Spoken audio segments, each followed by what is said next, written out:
Rukmini publication की जो सिपाही भर्ती परीक्षा की पुस्तक आई है, उस पुस्तक में 30 सेट दिए गए हैं। 2 सेट का डिस्कशन हम करा चुके हैं। आज हम लोग तीसरे नंबर सेट का डिस्कशन प्रारंभ करते हैं। आइए शुरू करते हैं। सेट नंबर 3 का डिस्कशन इस वीडियो के माध्यम से आपको पूरी तरीके से मिलेगा 100 क्वेश्चन। सबसे पहला क्वेश्चन है, यहाँ देख रहे हैं, सबसे पहला क्वेश्चन है कि इन विट्रो फर्टिलाइजेशन IVF एक टेक्नोलॉजी है, तकनीक है, इसके माध्यम से पूरी तरीक़े से बच्चा हो रहा है। क्या होता है ना कि जब निषेचन की प्रक्रिया होती है, क्वेश्चन पूछा जाता है कि निषेचन की प्रक्रिया किस में होती है, परख फैलोपियन ट्यूब में होती है, फैलोपियन नलिका में होती है। किसी किसी महिला में फैलोपियन नलिका नहीं होता है। इसी के लिए विज्ञान क्या किया कि एक अलग प्रकार का इन विट्रो फर्टिलाइजेशन बना दिया, एक अलग प्रकार का ट्यूब बना दिया। मेल का शुक्राणु निकाल के और फीमेल का अंडाणु निकाल के इसमें डाल दिया जाएगा। इसमें डालने के बाद भ्रूण बना दिया जाएगा। भ्रूण बनाने के बाद फिर से महिला के गर्भ में उसको ट्रांसफ़र कर दिया जाएगा और वहाँ से पूरी तरीके से बच्चा हो जाएगा। तो इन विट्रो फर्टिलाइजेशन एक प्रकार की परखनली शिशु से संबंधित है। परखनली शिशु से ही संबंधित कौन सा है, इन विट्रो फर्टिलाइजेशन। वर्तमान में बिहार में भी ये काम चल रहा है। भारत की प्रथम महिला विदेश सचिव चोकिला अय्यर हुआ करते थे। क्वेश्चन आगे देखते हैं। Somnath the many voice of A history, Somnath the many voice of the history पुस्तक के लेखक रोमिला थापर, इतिहासकार हैं रोमिला थापर, इनके द्वारा लिखा गया पुस्तक है। विश्व व्यापार संगठन WTO की वित्तीय संबंधी सेवाओं की बहुउद्देशीय करार कब लागू की गई थी? WTO वर्ल्ड ट्रेड ऑर्गेनाइजेशन, पहले इसका नाम हुआ करता था GATT, general agreement trade and tariff. इसका नाम 1995 में बदल के WTO कर दिया गया। WTO की स्थापना जब WTO नाम रखा गया 1995 में किया गया और इस व्यवस्था को मार्च 1999 में वित्तीय सेवा करार के रूप में याद रख लीजिएगा। समावेशी समृद्धि का क्या मतलब है? समावेशी समृद्धि का मतलब कि समावेशी का मतलब सब लोग, समृद्धि का मतलब कि विकास करना, वृद्धि करना, आगे की ओर तरफ बढ़ना। अधोसंरचना की सुविधा का विकास, कृषि का पुनरुद्धार। समावेशी का मतलब कि बहुत प्रकार की व्यवस्था, हर प्रकार की सुविधा मिल जाए, उसको समावेशी के रूप में याद रखेंगे। तो अधोसंरचना की सुविधा का विकास, कृषि का पुनरुद्धार, शिक्षा, स्वास्थ्य संबंधी जैसी सभी सेवाओं के रूप में उसको समृद्धि के रूप में याद रख लेंगे। क्वेश्चन 11 नंबर आपको देख रहा है। डॉक्टर BR अम्बेडकर ने निम्नलिखित में से किसे संविधान की आत्मा ने BR अम्बेडकर के द्वारा संविधान की आत्मा कौन है? अनुच्छेद 32 संवैधानिक उपचार के अधिकार को BR अम्बेडकर ने संविधान की आत्मा ऐसे प्रस्तावना को कहा जाता है। लेकिन अम्बेडकर जी के अनुसार संविधान की आत्मा अनुच्छेद 32 है। अनुच्छेद 32 को संवैधानिक उपचार का अधिकार कहा जाता है। मौलिक अधिकार का अगर हनन होता है तो मौलिक अधिकार का हनन होता है, सुप्रीम कोर्ट में अनुच्छेद 32 के तहत केस कर सकते हैं और हाई कोर्ट में अगर केस करना होगा तो अनुच्छेद 226 के तहत आप हाई कोर्ट में केस कर सकते हैं। मौलिक अधिकार का हनन होगा, सुप्रीम कोर्ट में भी केस कर सकते हैं और हाई कोर्ट में भी। सुप्रीम कोर्ट में करिएगा अनुच्छेद 32 के तहत और हाई कोर्ट में करिएगा 226 के तहत। इसी अनुच्छेद 32 को मौलिक संविधान की आत्मा अम्बेडकर जी के द्वारा कहा गया था। क्वेश्चन है 12 नंबर, अच्छा क्वेश्चन है, थोड़ा सा इस पर गौर करिएगा। 12 नंबर क्वेश्चन है कि भारतीय संविधान के अनुच्छेद 20(2) में दोहरे जोखिम का क्या अर्थ है?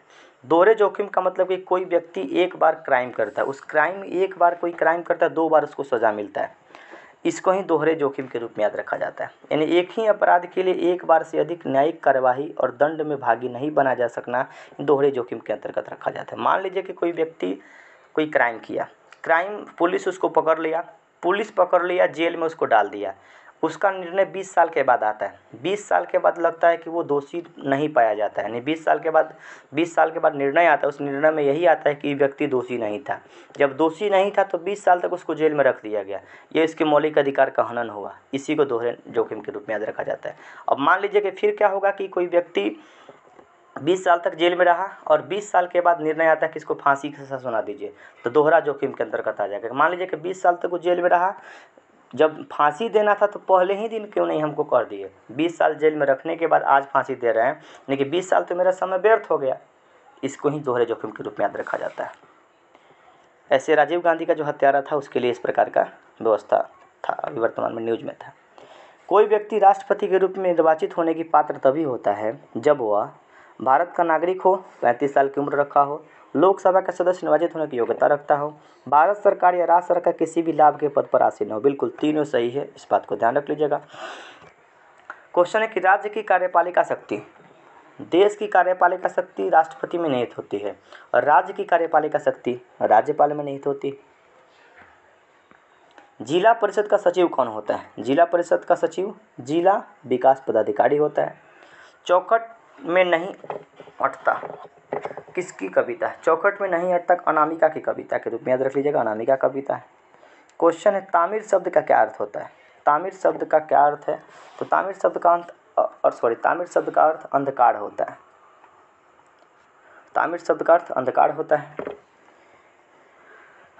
घोरों का घर कितना दूर है? इस लोकप्रिय एक लोकोक्ति में क्या सही अर्थ है? घोरों का घर कितना दूर है, इस लोकोक्ति का सही अर्थ क्या है? जो इच्छा करता है वो प्राप्ति करता है। कर्मठ व्यक्ति के लिए सफलता सरल होती है, लेकिन जो मेहनती होगा, मेहनत करेगा पूरी तरीके से सफलता आसानी से प्राप्त करेगा। यानी कि घोड़े की घर कितना दूर है, इसका मतलब है कि कर्मठ व्यक्ति के लिए सफलता सरल होती है, मेहनत करेगा तो सफलता उसको प्राप्त होगा, ये कोई दो राय नहीं। आगे देखते हैं, नीति निपुण शब्द कौन सा समास होगा? नीति निपुण शब्द तत्पुरुष समास। तत्पुरुष समास का मतलब कि अंतिम पद प्रधान होता है, उसको तत्पुरुष समास कहा जाता है। तो निपुण शब्द जो अंतिम शब्द है पूरी तरीके से प्रधान दिख रहा है, इसलिए उसको तत्पुरुष समास कहेंगे। बहुब्रीहि समास का मतलब कि अपना अर्थ छोड़ के कुछ नया अर्थ प्रकट करे, उसको बहुब्रीहि समास कहा जाता है। क्वेश्चन है कि घर शब्द का पर्यायवाची शब्द नहीं है, निलय, सदन, निकेतन। भुवन घर शब्द का पर्यायवाची शब्द नहीं है, निलय है, सदन है, निकेतन का मतलब घर ही कहा जाता है, लेकिन भुवन इसका कोई शब्द नहीं है। क्वेश्चन आगे देखते हैं कि सरल आवर्त गति करते एक कण की कुल ऊर्जा अनुक्रमानुपाती होता है आयाम के वर्ग के। जैसे सरल आवर्त गति जो लोलक वाला घड़ी होता है, पेंडुलम वाला घड़ी होता है, पेंडुलम घड़ी का जो आवर्त होता है उसको सरल आवर्त गति कहा जाता है। तो सरल आवर्त गति का एक कण कुल ऊर्जा के आयाम के वर्ग के अनुक्रमानुपाती होता है। आयाम को ए से सूचित किया जाता है और आयाम के वर्ग के समानुपाती। अनुक्रमानुपाती का मतलब समानुपाती, समान अनुपात ही होता है।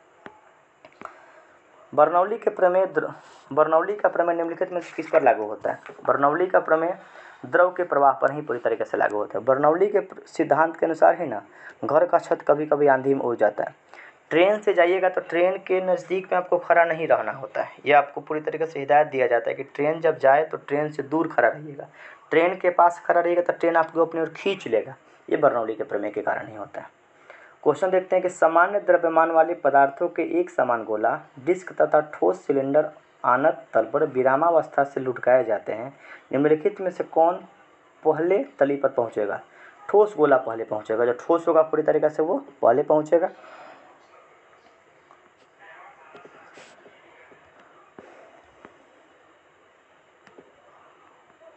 प्रकाश की किरण एक समतल दर्पण पर अभिलंबित आपतित होती है, इसमें उत्पन्न विचलन क्या होगा? शून्य होगा। प्रकाश की किरण एक समतल दर्पण पर अभिलंबित होती है, आपतित विचलन का मान पूरी तरह से शून्य होगा, इसमें कोई दिक्कत नहीं। प्रकाश की चाल, इसकी आवृत्ति निम्नलिखित में से किस सूत्र से संबंधित की जाती है? प्रकाश के चाल के बारे में थोड़ा सा क्वेश्चन पढ़ लेते हैं। और कि प्रकाश की चाल निर्वात में सर्वाधिक होती है, 3 लाख किलोमीटर प्रति सेकंड प्रकाश की चाल होती है।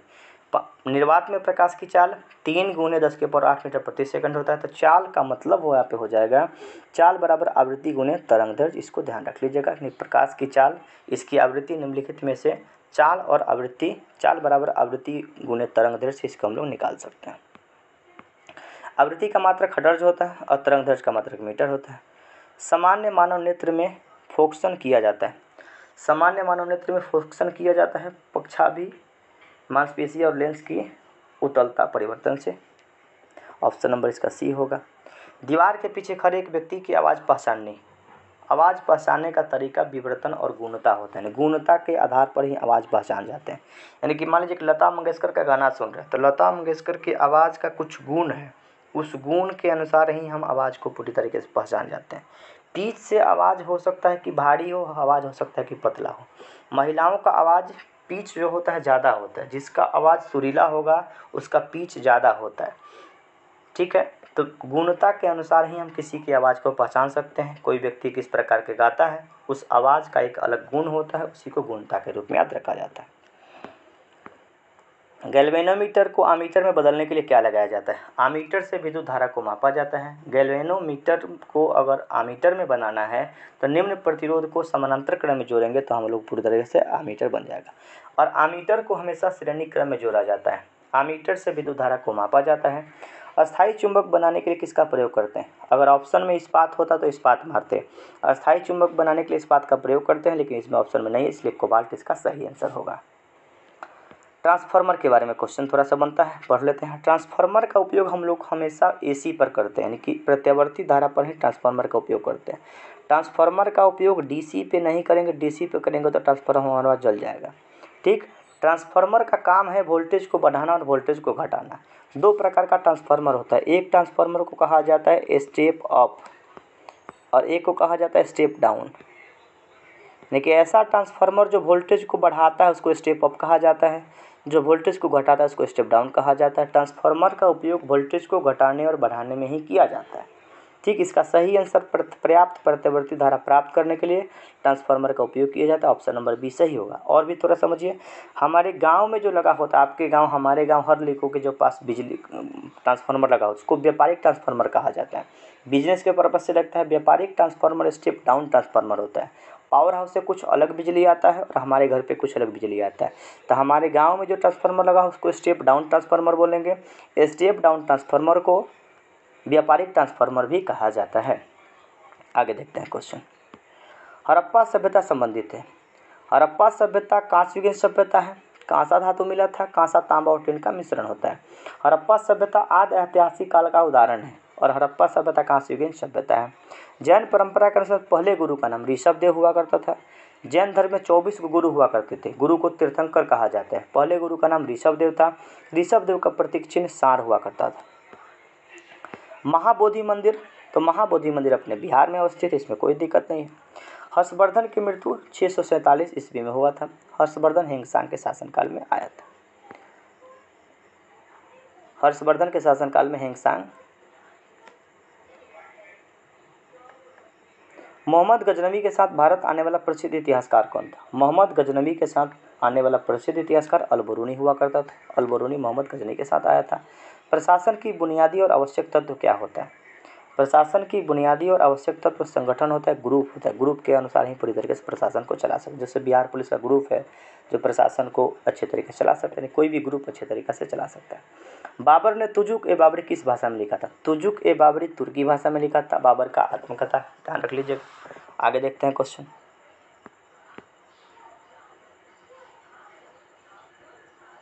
पलासी का मैदान, पलासी का युद्ध हुआ था, पश्चिम बंगाल में पलासी का मैदान है। भारतीय राष्ट्रीय कांग्रेस के प्रथम यूरोपीय यानी कि कांग्रेस का स्थापना किया गया था 1885 में ह्यूम के द्वारा। और जॉर्ज यूल प्रथम अंग्रेज कांग्रेस के अध्यक्ष हुआ करते हैं। प्रथम कांग्रेस के अध्यक्ष यानी यूरोपीय व्यक्ति कौन? जॉर्ज यूले हुआ करते थे।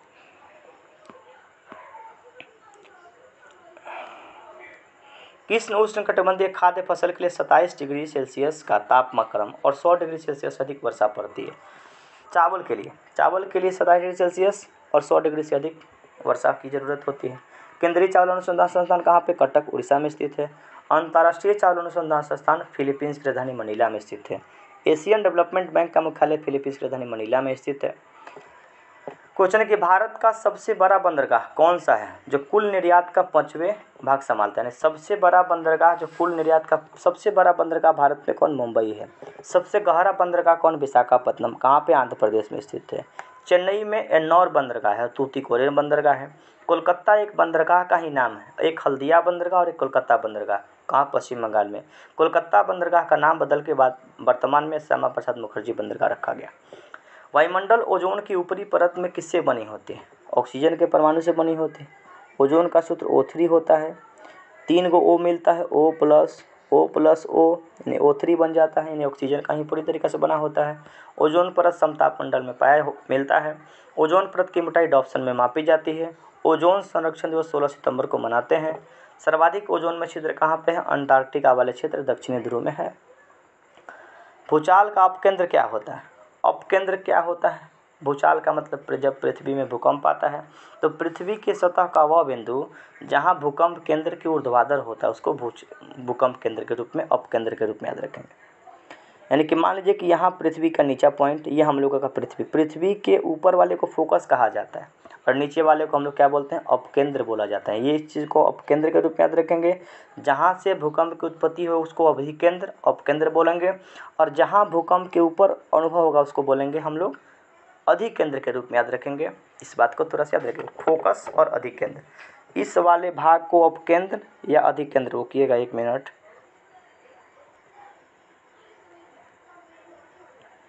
जहाँ से भूकंप की उत्पत्ति हो उसको अपकेंद्र कहा जाता है, उसका एक और नाम अधिकेंद्र होता है। और जहाँ भूकंप पहुँचता है उसको फोकस कहा जाता है। ऊपर वाले को फोकस कहेंगे, नीचे वाले को अधिकेंद्र कहेंगे।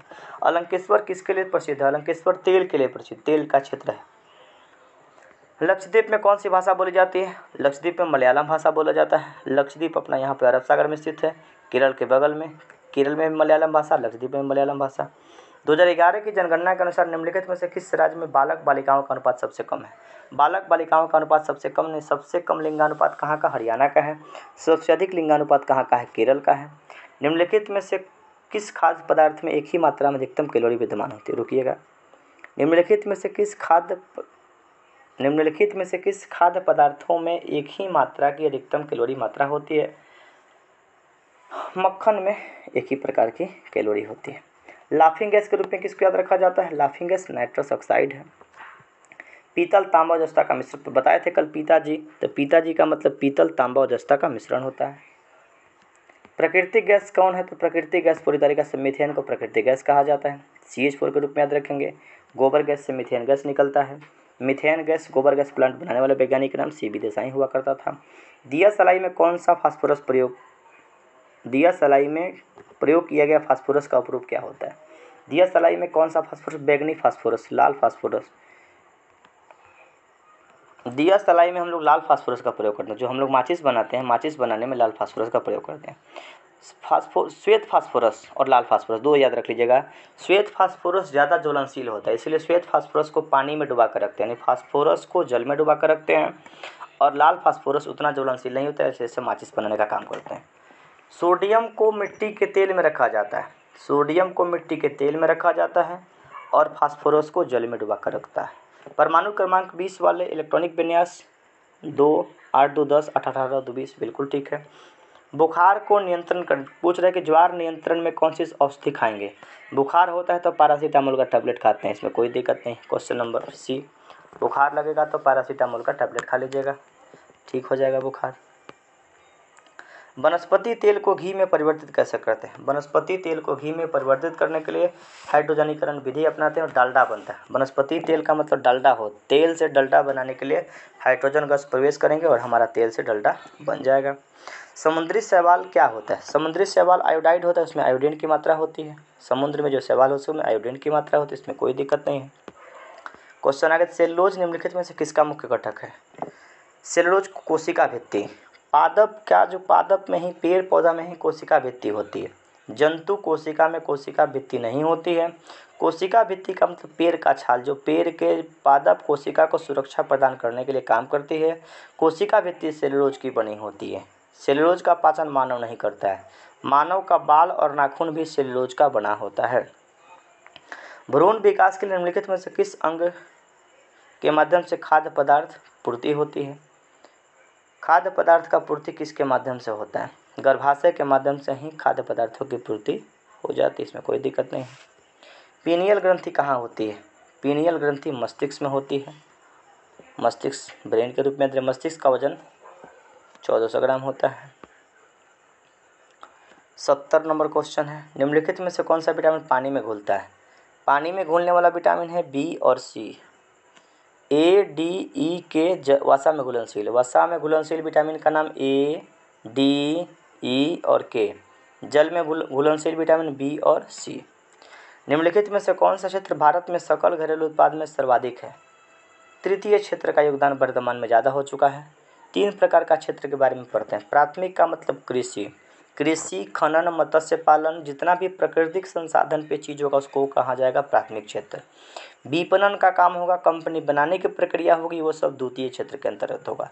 और तृतीय क्षेत्र में सेवा क्षेत्र का अंतर्गत है। सेवा क्षेत्र में डॉक्टर, टीचर, मास्टर, बस का कंडक्टर, ये सब तृतीय क्षेत्र के अंतर्गत आता है। वर्तमान में हम लोग नौकरी करने के लिए ज़्यादा चांस बना रहे हैं, तो तृतीय क्षेत्र के अंतर्गत सेवा क्षेत्र होता है। और सेवा क्षेत्र के अंतर्गत हम भी आपका सेवा दे रहे हैं, वीडियो बना के हम भी आप काम कर रहे हैं, तो हम भी तीसरे सेक्टर के अंतर्गत आ जाएंगे।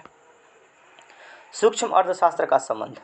सूक्ष्म का मतलब छोटे लेवल पे, व्यक्तिगत इकाई से आपका और हमारा अगर चर्चा होगा तो उसको सूक्ष्म अर्थशास्त्र कहेंगे, और बड़े लेवल पे देश के लेवल बात होगा तो उसको बृहद के रूप में याद रखा जाता है। जून 2023 में भारत में कुल कितने रामसर स्थल हैं? देश आज़ादी का 75 साल मनाया @75, और वर्तमान में रामसर स्थल की संख्या 75। रामसर स्थल का मतलब आर्द्र भूमि, नमी वाला भूमि। आर्द्र भूमि के लिए सबसे पहला सम्मेलन रामसर में हुआ था। रामसर ईरान का शहर है। 2 फरवरी 1971 को रामसर सम्मेलन हुआ था। रामसर सम्मेलन आर्द्र भूमि को बचाने के लिए प्रयास किया गया था। वर्तमान में भारत में रामसर स्थलों की संख्या 75 है।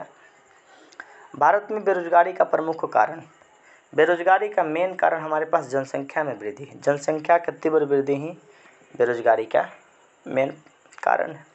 मुस्लिम लीग ने संविधान सभा का बहिष्कार किया, क्योंकि मुस्लिम लीग ने संविधान सभा का बहिष्कार इसलिए किया था, वह मुसलमानों के लिए अलग संविधान चाहती थी, यानी कि मुसलमानों के लिए अलग संविधान बनाने की व्यवस्था चाहती थी। इसीलिए संविधान सभा को उन्होंने पूरी तरीक़े से बहिष्कार कर दिया। संविधान सभा में वो लोग नहीं शामिल हुआ। संविधान सभा का गठन किया गया था कैबिनेट मिशन के तहत 1946 में। कैबिनेट मिशन में 3 लोग आया था, पैथिक लॉरेंस, A.B. अलेक्जेंडर और स्टेफर्ड क्रिप्स। अन्य प्लस अन्य का मतलब क्या होगा? अन्य प्लस अन्य का मतलब अन्यान्य। क्वेश्चन है कि अध्यक्षात्मक शासन प्रणाली के प्रशासन की कार्यपालिका का नियंत्रण किसके हाथ में होता है? अमेरिका में अध्यक्षात्मक शासन प्रणाली है। अमेरिका का कंट्रोल राष्ट्रपति करते हैं, लेकिन जहाँ पे अध्यक्षात्मक शासन प्रणाली होगा वहाँ का सर्वेसर्वा, वहाँ का मुखिया राष्ट्रपति होगा। भारत में लोकतांत्रिक व्यवस्था है, तो लोकतांत्रिक व्यवस्था में प्रधानमंत्री सर्वेसर्वा होते हैं, राष्ट्रपति नाममात्र के प्रधान होते हैं। निम्नलिखित में से कौन सा तत्व उत्कृष्ट गैस नहीं है, यानी कि अक्रिय गैस नहीं है? उत्कृष्ट गैस नहीं के रूप में फ्लोरीन को याद रखेंगे। क्लोरीन गैस उत्कृष्ट गैस का एग्जाम्पल नहीं है। आर्गन, क्रिप्टॉन, रेडॉन है। रेडॉन लेकिन हमारे वायुमंडल में नहीं पाया जाता है। रेडॉन गैस जब ज्वालामुखी निकलता है ना, तो ज्वालामुखी निकलने के समय रेडॉन गैस निकलता है। 79 नंबर क्वेश्चन देखते हैं। निम्नलिखित में से कौन सा तत्व हाइड्रोजन के समूह का तत्व है? बहुत बार क्वेश्चन पूछा गया। हाइड्रोजन के समूह का तत्व है फ्लोरीन। जल से हल्का होता है। जल से सोडियम हल्का होता है। बिल्कुल, सोडियम जल से हल्का होता है, इसीलिए तो नमक ऊपर तैरता रहता है। सोडियम क्लोराइड से नमक बनता है। जल से हल्का होगा तो जल के ऊपर तैरेगा, तो सोडियम को डालेंगे तो जल के ऊपर तैरने लगेगा। दल बदल विरोधी कानून, 52वां संविधान संशोधन के तहत 10वीं अनुसूची जोड़ा गया था, और 10वीं अनुसूची में दल बदल विरोधी कानून है। कब जोड़ा गया? 1985 में जोड़ा गया। भारत के प्रधानमंत्री राजीव गांधी थे। सबसे कम उम्र के प्रधानमंत्री राजीव गांधी, मिस्टर क्लीन कहा जाता है राजीव गांधी को। राजीव गांधी की हत्या लिट्टे नामक संगठन के द्वारा कर दिया गया। 21 मई 1991 को लिट्टे नामक संगठन के द्वारा राजीव गांधी की हत्या तमिलनाडु के पेराम्बदूर में कर दी गई। 21 मई को आतंकवादी विरोधी दिवस के रूप में मनाते हैं। दल बदल विरोधी कानून 1985। फुटबॉल टूर्नामेंट में संतोष ट्रॉफी का संबंध किससे है पूछता है, तो संतोष ट्रॉफी का संबंध फुटबॉल से, और वर्तमान में संतोष ट्रॉफी कर्नाटक के द्वारा जीता गया। सबसे अधिक तन्य का मतलब कि पतला से पतला हम लोग तार बना लें, तो पतला से पतला यानी सोना को पीट के पतला से पतला तार बना सकते हैं। कितना छोटा से छोटा गहना बना सकते हैं। सबसे अधिक आघात वर्धनीय और तन्य कौन होता है? गोल्ड होता है, सोना होता है। आघात वर्धनीय का मतलब कि चोट सहने का क्षमता उसके पास है, इसीलिए तो सोना बना के चमकता है, 50,000 रुपये भरी बिकता है। जो जितना ज़्यादा चोट सहेगा, जो जितना ज़्यादा परिश्रम करेगा, उसका रिजल्ट उतना ही बेहतर होगा। इसलिए मेहनत करिए, मेहनत का दूसरा कोई विकल्प नहीं होता है। सोना की तरह चमकना है तो मेहनत आपको करना पड़ेगा। एक कहावत भी है ना कि ना संघर्ष ना तकलीफ़ तो क्या खाक मज़ा है जीने में। ना संघर्ष ना तकलीफ़ तो क्या खाक मज़ा है जीने में, और बड़े बड़े तूफान थम जाते हैं जब आग लगा हो सीने में। तो अपने सीने में आग लगा के रखिए, लक्ष्य बना के रखिए, मंजिल तो मिलेगा ही मिलेगा। कहा जाता है ना कि रख हौसला वो मंजर भी आएगा, प्यासे के पास चल के समंदर भी आएगा, थक के रुक ना जाना ये मंजिल के मुसाफिर, मंजिल भी मिलेगी और मिलने का मज़ा भी आएगा। मेहनत तो करिए, निरंतरता तो बनाइए। जिस प्रकार से खाना खाना ज़रूरी है, उसी प्रकार से पढ़ना भी रोज़ ज़रूरी है। बिना खाए नहीं चल सकते हैं, स्टूडेंट हैं, बिना पढ़े नहीं रह सकते हैं। इस प्रकार के व्यवस्था को अपने दिल में जगाइए और देखिए कि कैसे काम होता है। वर्ल्ड प्रेस फ्रीडम इंडेक्स के अंतर्गत हम लोग 161 नंबर स्थान पे है। प्रेस का फ्रीडम भारत में कम है। सरकार के विपक्ष में नहीं बोल सकते, इस प्रकार की डाटा से यही पता चलता है। पौधे के श्वसन का अंतिम उत्पाद CO2, H2O बिल्कुल कार्बन डाइऑक्साइड, पानी और ऊर्जा के रूप में निकलता है। एक मुद्रा जिसकी विनिमय दर लगातार गिरने वाली होती है। एक मुद्रा यानी कि एक ऐसा पैसा जिसका विनिमय दर लगातार गिर रहा है, उसको गर्म मुद्रा कहा जाता है। गर्म मुद्रा के रूप में किसको याद रखेंगे कि ऐसी मुद्रा जिसकी विनिमय दर लगातार गिरने की प्रवृत्ति होती है, उसको गर्म मुद्रा कहा जाता है। खुला आकाश की नीति। खुला आकाश का नीति क्या होता है कि नगर विमानन मंत्रालय द्वारा निर्यात संवर्धन के लिए प्रारंभ की गई नई योजना। खुला आकाश की नीति, ओपन स्काई पॉलिसी का मतलब कि आप हमारे क्षेत्र से कोई प्लेन ले जा सकते हैं, मतलब बिहार सरकार के ऊपर से कोई प्लेन ले जाना होगा तो बिहार सरकार से पूछना पड़ेगा, उसी को खुले आकाश की नीति के रूप में याद रख लीजिएगा। तो नगर विमानन मंत्रालय के द्वारा निर्यात संवर्धन यानी कोई सामान अगर बेचना है तो किसी भी क्षेत्र से हम लोग भेज सकते हैं, इस प्रकार की प्लान को खुले आकाश की नीति कहा जाता है। भारत सरकार की राजस्व की प्राप्ति में से क्या शामिल नहीं है? भारत सरकार की राजस्व की प्राप्ति में क्या शामिल है? ब्याज, संपत्ति से किराया, लाभ और लाभांश, ऋण और वसूली, ये भारत सरकार का नहीं है, ध्यान रख लीजिएगा।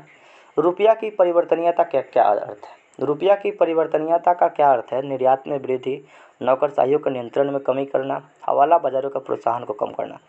रुपया की परिवर्तन है कि रुपया हम लोग किस प्रकार से चेंज कर लेते हैं, इससे क्या होगा कि निर्यात में बढ़ोतरी होगा। भारत का पैसा कहीं दूसरी जगह पे परिवर्तन होने का साधन बढ़ जाएगा तो हम लोग निर्यात में सामान बेचने की प्रवृत्ति बढ़ेगी, नौकरशाही के नियंत्रण में कमी लाना हो जाएगा, और हवाला बाजार यानी बड़ा बड़ा जो बाजार है जहाँ से हवाला पैसा का एक साधन के रूप में याद रखा जाता है। पहले ना जब बैंक नहीं था उस समय हवाला बाजार से ही पैसा लिया, हवाला बहुत इलीगल रूप से पैसा जमा करता है और इधर उधर करता है, ऐसे पहले व्यापारी करता था हवाला बाजार का। द्वैध शासन प्रणाली के तहत प्रांतीय विषय के दो भाग आरक्षित और हस्तांतरित विषय में विभाजित किया गया। आरक्षित विषय निम्नलिखित में से क्या शामिल नहीं था? स्थानीय प्रशासन जैसे वर्तमान में केंद्र सूची, राज्य सूची, समवर्ती सूची है, उसी प्रकार से आरक्षित और हस्तांतरित हुआ करता था। तो स्थानीय प्रशासन राज्य सूची का विषय है, उसी प्रकार से आरक्षित विषय के अंतर्गत स्थानीय शासन नहीं है। कानून व्यवस्था, वित्त व्यवस्था, खनिज संसाधन, ये सब कुछ के अंतर्गत आरक्षित के अंतर्गत था, और ये हस्तांतरित के अंतर्गत ही पूरी तरह का स्थानीय प्रशासन को रखा गया था। कांग्रेस की ओर से क्रिप्स मिशन के बारे में परीक्षण एवं विचार विमर्श हेतु किसे अधिकृत किया गया था? क्रिप्स मिशन आया था 1942 में। क्रिप्स मिशन जब आया था 1942 में तो मौलाना आज़ाद और जवाहरलाल नेहरू को भेजा गया था इसके पूरी तरीके से विचार विमर्श करने के लिए।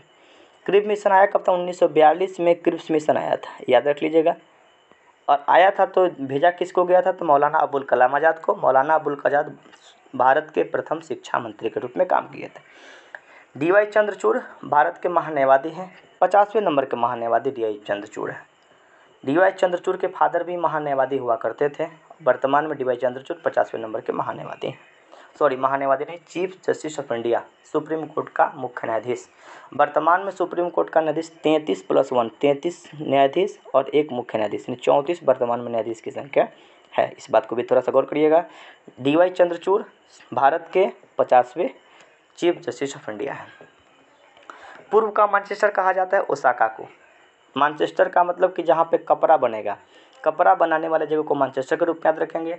भारत का मैनचेस्टर अहमदाबाद, उत्तर भारत का मैनचेस्टर कानपुर, दक्षिण भारत का मैनचेस्टर कोयम्बटूर, और पूर्व का मैनचेस्टर ओसाका जो कहाँ पे है? जापान में स्थित है। 1991 में नई आर्थिक नीति जिसको LPG कहा जाता है, लिबरलाइजेशन, प्राइवेटाइजेशन, ग्लोबलाइजेशन, 1991 में आया था। क्वेश्चन है 94 1991 की नई आर्थिक नीति की प्रमुख विशेषता। नई आर्थिक नीति का मतलब समझिए, LPG टर्म आया हुआ था। LPG का मतलब लिबरलाइजेशन, प्राइवेटाइजेशन, ग्लोबलाइजेशन। इस समय भारत के प्रधानमंत्री PV नरसिम्हा राव थे और भारत के वित्त मंत्री मनमोहन सिंह थे। भारत के उदारीकरण के जनक माने जाते हैं मनमोहन सिंह, जो वर्तमान में प्रधानमंत्री भी रहे हैं, दो बार प्रधानमंत्री रहे भारत के, और वित्त मंत्री के रूप में भी उन्होंने काम किया। 1991 में उदारीकरण, भारत के उदारीकरण के जनक मनमोहन सिंह को कहा जाता है। 1991 में नई आर्थिक नीति यानी आर्थिक रूप से कैसे भारत मजबूत हो सकता है। लिबरलाइजेशन का मतलब उदारीकरण यानी कि अपने आप को उदार बना लीजिए। भारत में अलग अलग विदेशी कंपनी अपना कंपनी बनाए, यानी हम अपने लोग अपने यहाँ का व्यवस्था ठीक कर लें ताकि विदेशी कंपनी हमारे पास आके काम करना शुरू करें। अधिक बाजार अभिमुखी यानी कि बाजार पे पूरी तरीक़े से काम करने लगे। निजी क्षेत्रों का विस्तार होने, प्राइवेट निजीकरण होने लगा। इन सब के अंतर्गत ही पूरी तरीक़े से हम लोग पढ़ते हैं। तो 1991 में पी.वी. नरसिम्हा राव भारत के प्रधानमंत्री थे। मनमोहन सिंह वित्त मंत्री के रूप में काम कर रहे थे। आगे क्वेश्चन देखते हैं, पौनार आश्रम किससे संबंधित है? पौनार आश्रम का संबंध विनोबा भावे से। विनोबा भावे का संबंध याद रख लीजिएगा भूदान आंदोलन से। भूदान आंदोलन के प्रणेता थे विनोबा भावे। पहले भारतीय जिनको रमन मैग्सेसे पुरस्कार दिया गया था। रमन मैग्सेसे पुरस्कार को एशिया का नोबेल पुरस्कार कहा जाता है।